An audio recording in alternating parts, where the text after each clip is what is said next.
after deaths rose by 427 in a day. The number of fatalities now stands at more than 3,400, which is more than in China, where the virus originated last year. Adriano Del Monte is an Australian living in Milan, and he joins us now. Adriano, thanks for your time. Thanks for having me. Now, Italy's death toll has now surpassed China's, as we've just reported. How are people reacting to this, or if the news is still filtering through, how do you expect them to?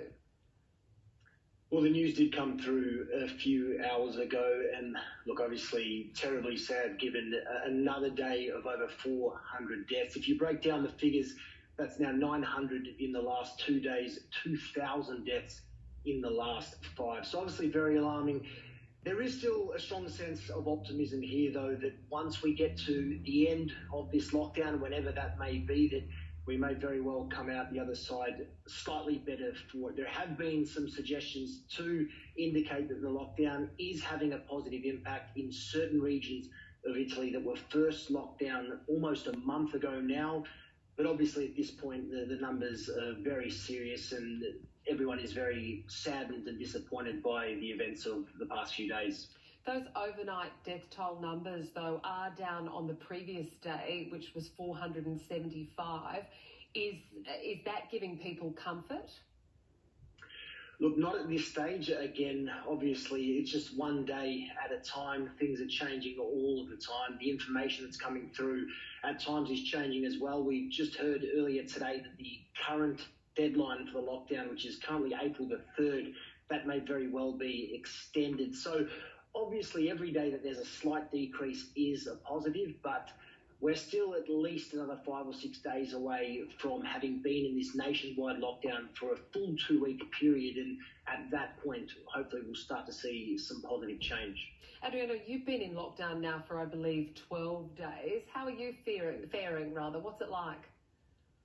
Very interesting times, very interesting experience. Not one that I thought I would be experiencing at this point. I'm over here working and have been for the last 7 or 8 months, and 12 days in lockdown here.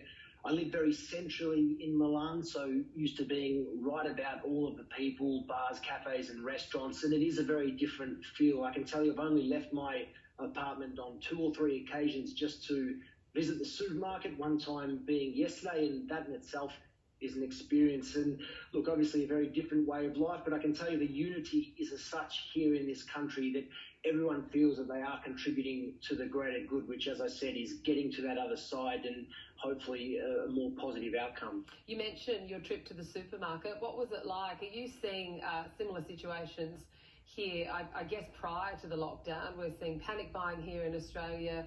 Items are flying off the shelves. People aren't able to get essentials. What's your experience over in Italy? Yeah, I've been very vocal about this one online because the answer in short is absolutely not. Here, people have been very respectful, very orderly, and just working together. Again, everyone's in a very difficult position. So my supermarkets here that I've been going to, the experience is as such that more often than not, it's one person at a time who enters the supermarket. You have 10 minutes or so to do your shopping. They are stocked, thankfully. Keep your distance between anyone in the line who is waiting outside. And yeah, so far so good. It has been very respectful, as I said, amongst the community as a whole. And you would have seen the images of people by night singing from their balconies and really coming together. And that has been a very beautiful thing to see in a very difficult time. So is that how people are staying socially connected whilst they're remaining isolated, you know, getting out on their balconies, singing songs? How else are people remaining socially connected whilst distancing? Well, it is a very socially connected country, Italy, no doubt about that. I can tell you I was actually out shooting a TV feature yesterday for a foreign broadcaster, and the fears that once were about 7 to 10 days ago with lots of people disregarding the laws and being outside. I can tell you yesterday I was at the Duomo, the iconic Duomo here in the heart of Milan, and it attracts 5 million visitors every year, and yesterday there was not a single soul in sight. So yes, people have now taken to their balconies and to social media and online platforms to really remain connected with one another, which, as I said, has been absolutely beautiful to see, despite this country of 60 plus million going through something so dreadful. You mentioned some areas that went into lockdown earlier at these early stages seem to be having some better results. Is there any evidence empirical or otherwise, that these extreme measures of lockdown are flattening the curve across Italy? Absolutely, there is. Look, I'm no medical expert on the topic, but I've certainly been doing my research and reading into it. And I've actually shared something online via Twitter whereby there is a graph that has been shown now that Lodi, which is one of the towns that is just south of Milan, about 50 kilometres south of Milan. Now, that was one of the very, very first towns to have a case. And back on the 23rd of February, they were put into lockdown with a few other towns in that region. And since then, very recently, it has started to flatten out and the cases now are very, very few. So that is a positive sign.